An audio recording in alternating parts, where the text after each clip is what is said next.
어젯밤 자영업자와 소상공인 피해 보상을 골자로 한 2차 추경안이 국회 문턱을 넘었습니다. 총 62조 원 규모로 국회 제출 16일 만입니다. 지방선거를 이틀 앞둔 정치권은 야권발 김포공항 이전 공약을 둘러싸고 연일 공방을 벌이고 있습니다. 관련 소식 포함한 정치권 이슈들 윤계찬 국민의힘 법률위 부위원장, 조기현 더불어민주당 법률위 부위원장과 함께 자세히 짚어보겠습니다. 어서 오십시오. 두 분 어서 오십시오. 안녕하세요. 안녕하십니까? 네. 어제 여야가 2차 추경안을 의결했습니다. 전반기 국회 마지막 날 그리고 일요일 저녁에 본회의를 열어서 통과를 시켰는데요. 여야의 이런 전격적인 합의 배경 뭐라고 분석하십니까? 일단 선거가 며칠 앞인 상황에서 전반기 국회의장단이 없게 되면 추경이 답으로 미뤄지거든요. 네. 그리고 실제 여야가 쟁점이 크질 않았다고 봅니다. 그러니까 소급 적용 문제를 들고 나왔는데 그것은 야당 입장에서는 소급 적용을 하기 위해서는 법안 통과도 돼야 되지만 또 손해 산정이 정확히 돼야 돼요. 그러니까 지금 방역 손실보전금이란 기존 기준에 따라서 바로 지급될 수 있는 것이 아니고 정당한 손실보상 이 부분이 계산이 돼야 되기 때문에 시점이 늦어지거든요. 그래서 저는 개인적으로 야당이 소급 적용 문제 들고 나온 것은 선거 이후에 지급되길 원했기 때문이지 이것이 진정한 본인들의 뜻이 아니라서 사실상은 합의 상태에 이르렀었다. 저는 이렇게 생각을 하고 있습니다. 네.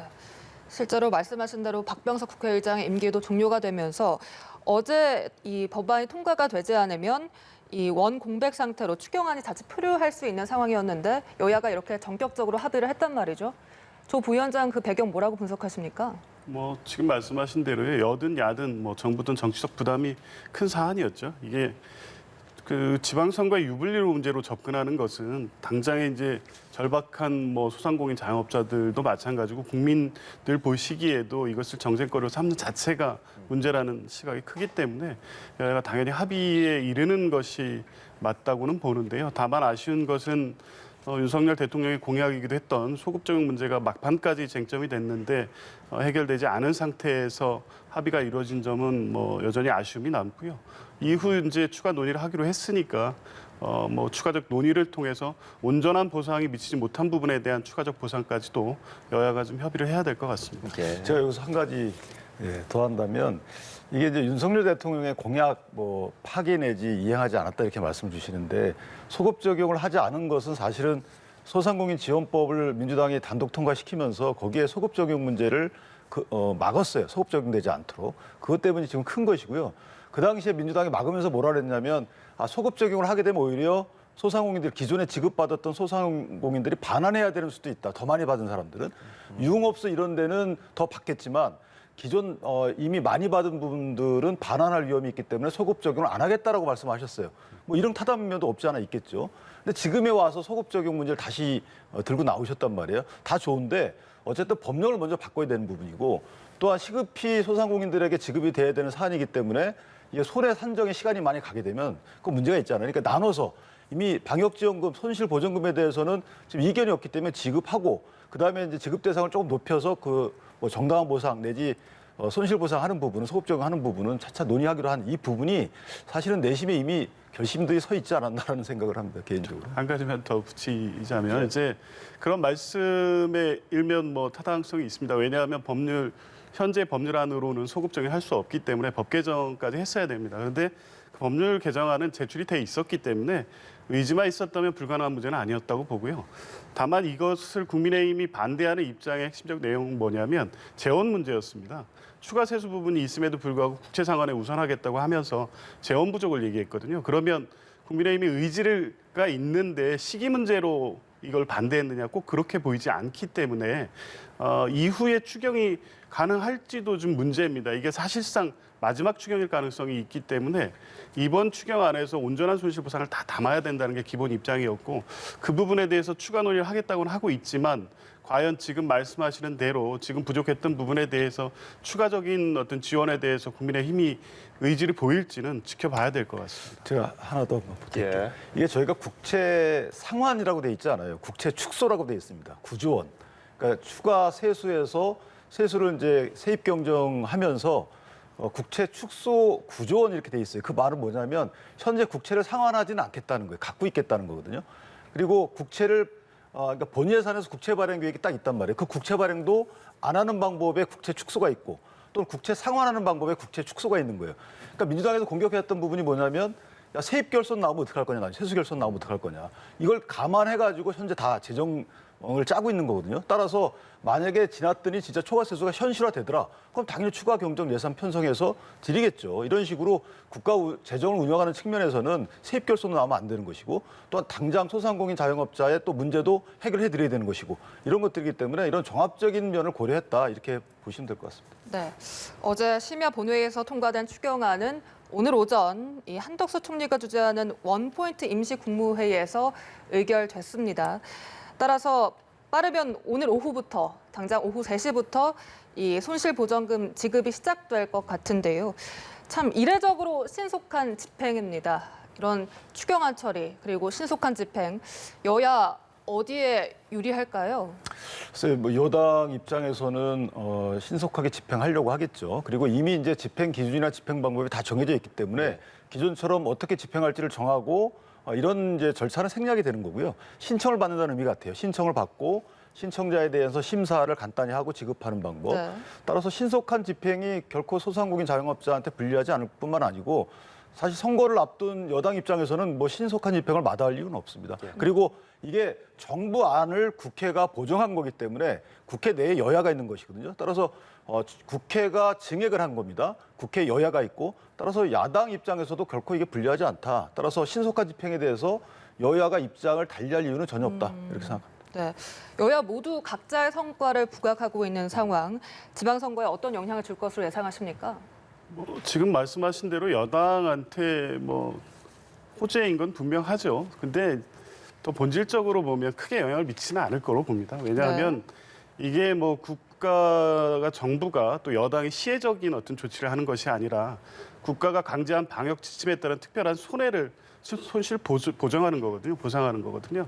이게 헌법의 규정에 따라서 국민들이 당연히 받아야 될 권리를 보상해 드리는 거기 때문에 이 결과를 가지고 선거에 어떤 유불리에 영향을 미칠 거라고 보기는 어렵다고 보고요. 국민들께서도 그런 식의 접근은 안 하실 것이라고 보는데 이제 마지막으로 한 가지만 덧붙이자면 이제 격세지감을 느끼는데 불과 몇 달 전에 선거를 앞둔 이제 추경은 뭐 매표행위다 이런 비판을 계속 하셨었거든요. 이제 민주당이 그렇게 접근을 할 생각은 없습니다만 뭐 어찌됐든 신속한 집행을 통해서 어려움을 겪고 있는 자영업자나 소상공인께 도움을 드리는 것이 정치권의 책임이라고 봅니다. 네, 이렇게 여야가 추경 손실보상, 뭐 소금 문제 등을 놓고 줄다리기를 하는 와중에 윤호중 민주당 비대위원장이 윤석열 대통령에게 영수회담을 제안을 했고 대통령실에서는 이를 거절하기도 했습니다.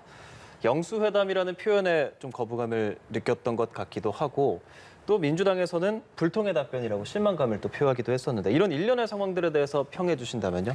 근데 거절이라기보다는 적절하지 않다는 것 같아요. 이제 시기적으로 그렇고 영수회담이라는 단어가 부적절하다고 하는 의미는 상당히 이제 여러 가지 의미가 함의돼 있다고 보는데 네. 일단 영수회담이라는 것은 대통령이 여당의 총재라는 예전에 존재했던 그런 이제 단어인데 대통령과 어떻게 보면 야당 대표 간의 이런 회담 이런 인상을 주잖아요. 그러니까 대통령 입장에서는 여야가 각기 참여하는 이런 이제 대통령과 여야 대표들의 간담회 이런 걸 원했던 것 같고 여기는 의제 선정에서 이제 영향을 미친다고 보는 거죠. 예를 들어서 국회 내에서 해결해야 될 일, 국회 내에서 여당과 야당이 해결해야 될 일, 뭐 법제사법위원장 등 상임위원장 배분 문제 이런 부분은 그 영수회담의 의제가 될 수 없다. 아마 그래서 영수회담 단어라는 게 적절하지 않다 이런 의미로 받아들여지고요. 또 하나는 이제 지방선거가 끝난 이후에 야권의 집행부가 개편될 수도 있잖아요. 이런 시기적인 문제도 감안해서 실제 지금 영수회담을 하게 되면 의제도 제한적이고 또 야당의 대표가 갖는 지속성도 문제가 있고 하니까 아마 지방선거 끝난 이후에 야권의 지형병화를 감안한 이런 잠정적 아직은 유보 아닐까 전 그렇게 생각하고 있습니다. 네, 조 부위원장께서는 어떻게 보셨어요? 뭐 명칭이나 형식의 문제는 아니었다고 보고요. 실제 대통령께서 시정연설에서 밝힌 협치나 토당적 협력의 의지를 보여주실 수 있느냐 이 부분을 좀 볼 필요가 있는데 특히 이분 제안의 핵심은 추경 아니었습니까? 추경에 대해서 여야 협상이 교착돼 있으니까 당초 대통령께서 하신 공약도 있고 또 국회가 시급히 처리할 것을 요구하셨기 때문에 그렇다면 이럴 때 말씀하신 협치와 초당적 협력을 직접 야당에 구할 수 있는 거 아니겠습니까? 그런 차원이라면 뭐 형식적으로 뭐 여야 관계 또 대통령과 여당 대표 간의 관계가 그 뭐 만나서 김치찌개 먹고 화해 친분 관계 유지하는 게 아니지 않습니까? 네. 교착된 그 국면에 있을 때 또 이럴 때 대통령께서 던진 제안에 대해서 스스로 풀어내는 모습 이런 게 협치라는 의미에서 보면 다소 좀 아쉬움이 났습니다. 예. 근데 그 정부가 추경안에 대해서 협조를 구하는 그런 절차는 이제 시정연설을 통해 다 했어요. 그러니까 추경안에 대해서는 이미 여야가 공감을 한 상황이고 야당에서 영수회담을 제의한 배경은 따로 있겠죠. 그러니까 그 배경에 불구하고 어쨌든 이 명칭을 문제 삼은 것은 의제 선정부터 조금 범위가 다르다. 우리 생각과 야권의 생각은 뭐 이런 생각을 하지 않으셨나라는 생각을 합니다. 예, 말씀해 주셨지만 지난 시정 연설 직후에 윤 대통령이 야당에 이제 김치찌개 회동을 제안했었고 그 당시에 민주당에서 좀 거절했었고 이번엔 또 반대로 거부한 상황이 돼서요. 어쨌든 대통령실 국회가 추경안부터 서둘러서 논의해달라고 얘기를 했었는데 이번에 합의를 했습니다. 그렇다면 이제 면담도 곧 이루어지게 될까요?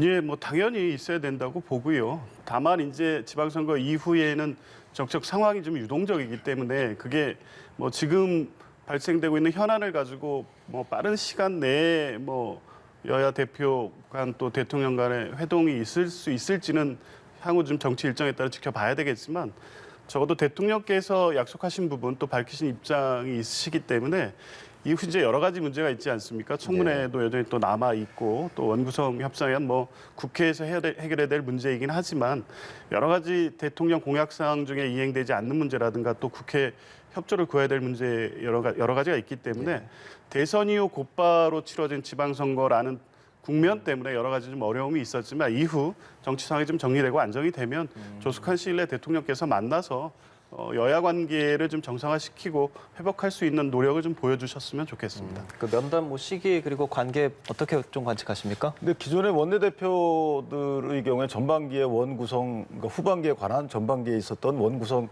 합의도 지금 뭐 전임 지도부가 했던 부분은 지킬 의무가 없다 이렇게 하는 마당에, 그러니까 저는 개인적으로 어쨌든 지방선거가 끝나게 되면 민주당의 그 조기 전대가 있을 수 있어요. 조기 그 대표 선출이. 그러니까 이런 것들을 보고 나서 다음에 선출되는 대표가 상당히 오랫동안 대표권을 갖고 있기 때문에 정부조직법 개정이라든지 여러 가지 현안에 대해서 상의할 대상이 되는 거 아니겠습니까? 지금 만나는 것은 사실 그냥 정치적 의미뿐이 없어요.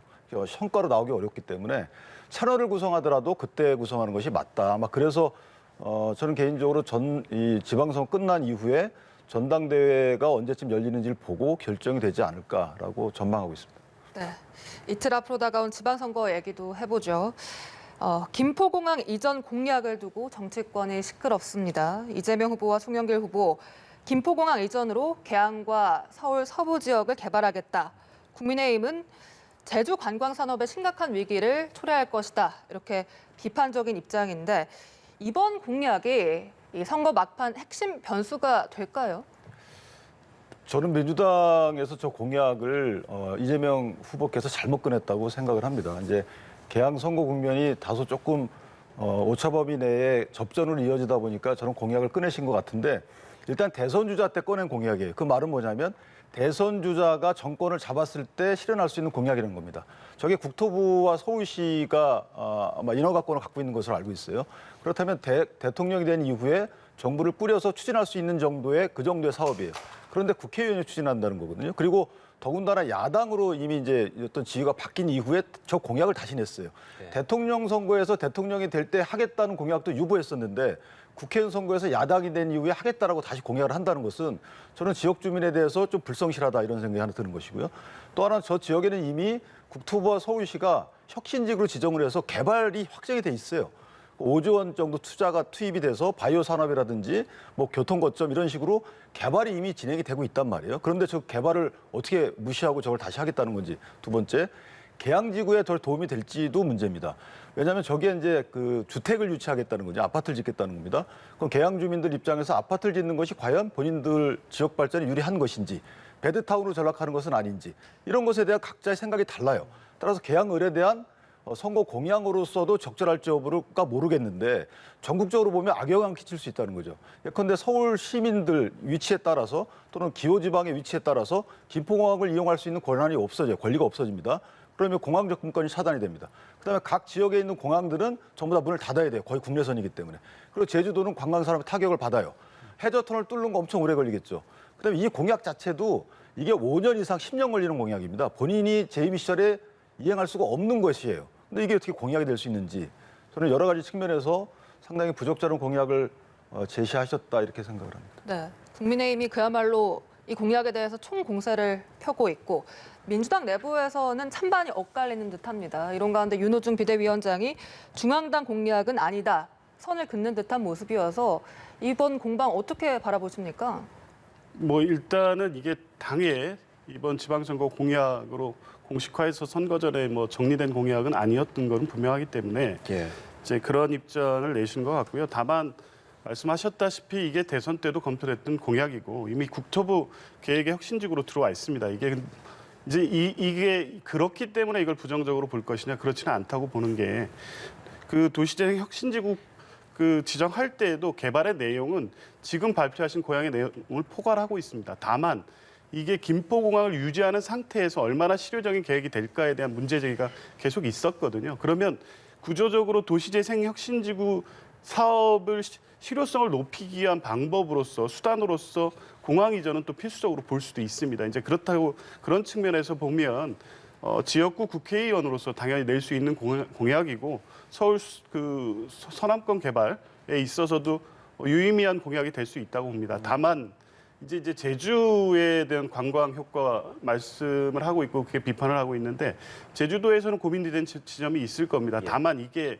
실제 공항을 인천공항으로 통폐합한다고 해서 제주 관광 수요가 줄 것이냐 이런 부분에 대해서는 뭐 연구 결과가 나와 있는 건 아닙니다. 그냥 우려가 있는 거죠. 접근성이 떨어지는 게 아니냐. 이제 그런 부분 때문에 GTX를 통한 보완이라든가 이런 지금 우려를 해소할 수 있는 내용까지도 제시하고 있기 때문에 선거 국면에 너무 짧은 기간에 이슈화되면서 여러 가지 비판이 제기될 수 있습니다만 어쨌든 지역구 국회의원 후보로서 제시할 수 있는 공약이고 그 내용이 이슈를 주도해 간다는 측면에서 보면 꼭 민주당으로서는 불리한 것만은 아니다 이렇게 봅니다. 제가 한 가지만 보태면 이재명 후보께서 단순 지역의 국회의원 후보자일 경우에는 뭐 그럴 수 있어요. 공약이 서로 간에 상치될 수도 있죠.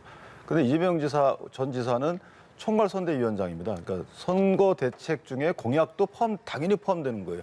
근데 선거 대책을 세움에 있어서 저렇게 전국적 배려를 하지 않고 세웠다는 부분 하나 문제가 있는 것이고 이미 김동연 경기도지사 후보의 경우에도 서울공항을 김포공항으로 이제 이전한다고 그랬어요. 그럼 김포공항이 없어지는데 어디로 이전합니까? 그리고 김포공항을 인천공항으로 이전하려면 인천공항의 활주로를 늘려야 돼요. 이 공사만 5년이 지나갑니다. 그래서 하여튼 여러 가지 그 이전에 대선 국면에서 이미 공약에 대해서 여러 가지 평가가 있어가지고 유보를 했는데도 불구하고 다시 저렇게 꺼내신다는 게 좀 이해가 안 되는 부분이 있습니다. 네, 윤 부위원장도 부정적인 좀 입장을 주셨는데 국민의힘 이준석 대표가 이재명 후보 지금 이 내용에 대해서 강도 높은 비판을 좀 내놨습니다. 그 내용 모아봤습니다. 함께 들어보시죠. 지난 대선 때도 이재명 후보는 본인의 무지와 무능을 언변으로 덮으려고 하다가 큰 망신을 산 적이 있습니다. 김포공항을 폐쇄하고 앞으로는 활주로가 공항에 필요 없을 것이다 라고 이야기하는 그 무식함, 그것은 정말 지도자로서의 자격이 없는 것이다. 거짓말쟁이들이 정신을 못 차리고 있습니다. 당이 콩가루가 되었다는 그런 증거입니다. 이제 김포공항 이전에 대해서 도대체 민주당의 당론이 무엇인지 민주당의 지도부가 답을 해야 될 때입니다. 예, 이준석 대표의 발언 수위가 꽤나 셉니다. 일정 부분 동의를 하십니까? 동일한데 저렇게까지 굳이 강도 높게 비판할 필요가 있을까요? 그냥 논리적으로 비판하면 그만이고 왜냐하면 민주당의 공약이 모순되는 것을 지적하면 되는 것이에요. 그래서 국민들께 호소해서 이 공약은 실현 가능성이 없다라든가 진정성이 없다라든가 급조된 공약이라든가 이런 부분만 강조하고 다만 이제 이준석 대표가 하고 싶었던 말은 그거죠. 이재명 전 지사가 선당후사의 자세가 없다. 그러니까 대선 주자를 지냈음에도 불구하고 여러 가지 공약을 감안해서 전국적으로 효과가 있는 전국적에 상치되지 않는 이런 공약을 내야 되는 그런 위치 아니겠어요? 그런데도 개항을 해서 본인이 이제 선거가 어려워지기 때문에 기호지방에도 불리한 그리고 제주지방에도 불리한 이런 공약을 낸다는 것이 다소 정치권 전체 입장에서 보면 상당히 납득하기 어려운 행보다 이런 뭐 비판 의식이 있는 것 같아요. 예, 이준석 대표 지난 주말에 인천 계양에서 사전 투표를 할 정도로 지금 이재명 잡기에 열을 띠는 모습인데요. 아까 들으신 발언까지 전체적으로 좀 어떻게 보시는지요? 비판은 할 수 있다고 보는데요. 그 선거 막판 가면서 이준석 대표가 평정심이 좀 흔들리는 것 같아요. 이게 정치적 목표가 뚜렷하겠죠. 뭐 전체적인 전국 선거에서는 여당이 유리한 선거라는 점을 고려하더라도 개항을에 특별한 의미를 부여하는 것은 당연하다고 봅니다. 본인이 공천을 책임졌고 또 야당의 대선 후보였던 이재명 후보를 꺾는 것이 본인의 어떤 정치 생명과도 직결된다고 보고요. 어찌됐든 지방선거 이후에 본인의 어떤 정치적 입지에 대해서 여러 가지 고민이 있을 것 같습니다. 지금 선거 국면에서도 보도는 많이 안 되고 있지만 징계위에 해부된 건이 있지 않습니까? 그 내용조차도 아주 좋지 않습니다. 당내 문제이긴 하지만 여당의 대표라는 점에서 문제가 간단치 않은데도 불구하고 지금 상황에서는 뭐 여당 대표로서 정치적 어떤 성과를 보여줘야 된다는 조급함이 있을 것 같고요. 그 결과를 개항을 해서 내고 싶으신 것 같은데요. 언어의 표현이라든가 말의 어떤 정도에 있어서 도를 넘는 것이 도움이 될 것인지에도 뭐 이게 좀 문제가 있다고 보고요. 이런 방식으로 접근해서 어쨌든 최소한의 야당의 대선 후보였고 또 지금 지역구 국회의원 후보인 분에 대해서 이렇게까지 할 필요가 있는지에 대해서 문제 제기하고 싶고요. 그 근저에는 당연히 뭐 윤영선 후보의 당선도 있지만 이재명 후보의 원내 진출에 대한 우려 또 두려움 이런 게 있는 게 아닌가 싶습니다. 저는 이게 이재명 후보 개인에 대한 이준석 대표의 대응이라기 보기보다는 이 선거 판세가 그렇게 돼 있어요. 그러니까 이재명 후보께서 개항을에 출마하는 순간 사실은 전국적인 영향을 줄 수 있는 어떤 포인트가 됐단 말이죠.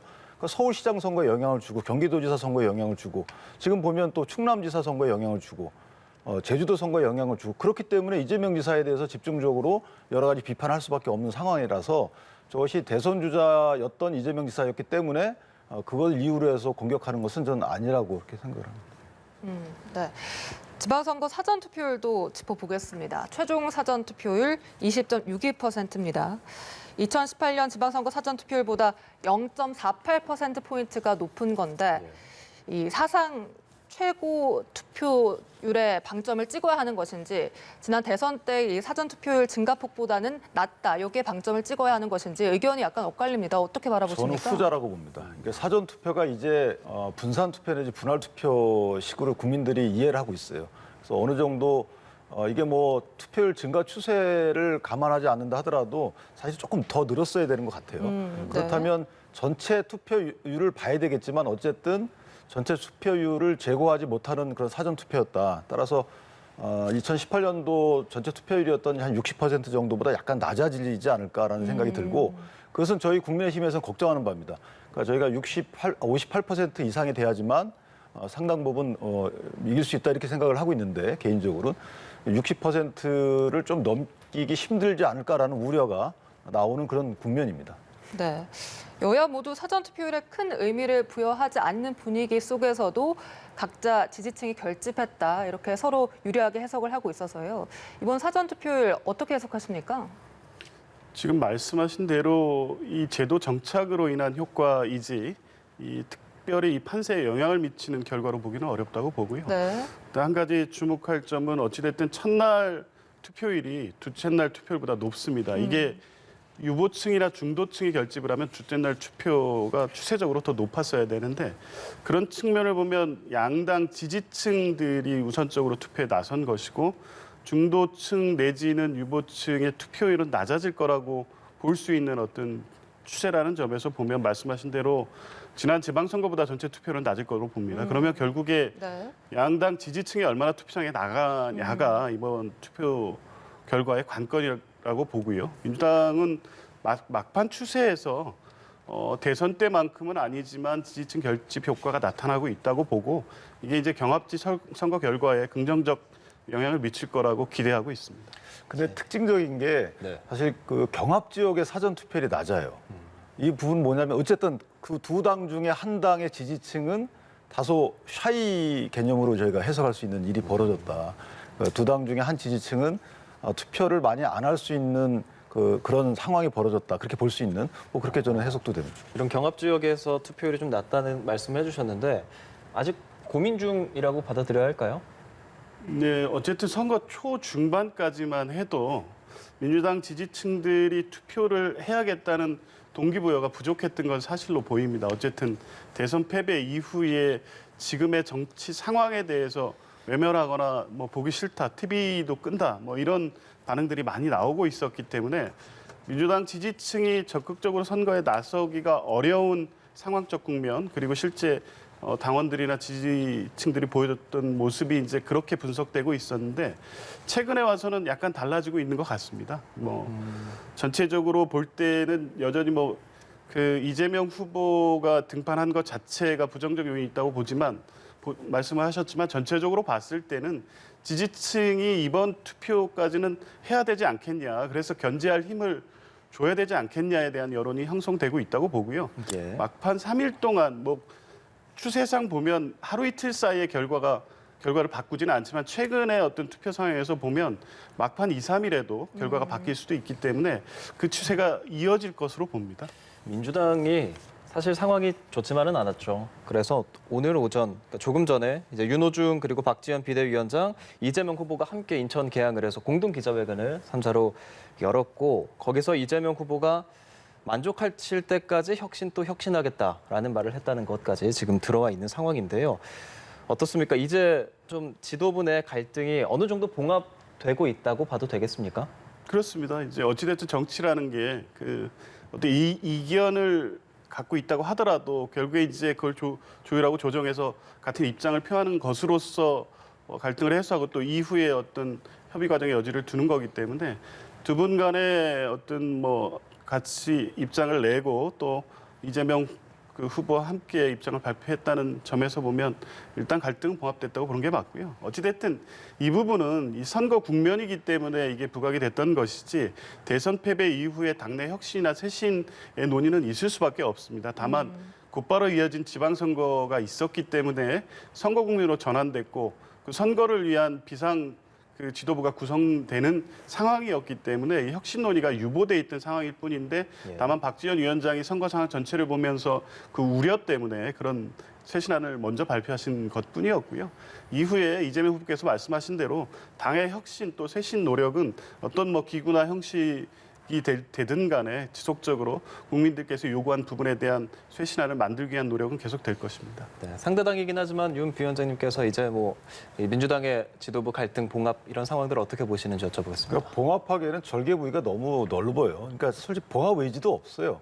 그러니까 선거 때문에 저렇게 저런 양상을 보이신 건데 실제 저분들은 이건 뭐 당연한 겁니다. 저분들만이 그런 것이 아니고 선거 이후에 당권이나 당내 지형을 고려한 행보가 있는 것이지 지금 자체 내에서 봉합하고 혁신하겠다라는 대의명분을 띄우시지만 사실은 이제 선거 이후에 다 마음이 가 계신 겁니다.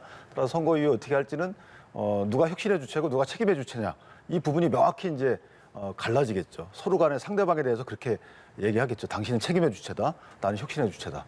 곧 아마 그런 국면이 올 겁니다. 네, 알겠습니다. 지금까지 윤계찬 국민의힘 법률위 부위원장, 조계현 더불어민주당 법률위 부위원장 두 분과 함께했습니다. 오늘 말씀 고맙습니다. 고맙습니다.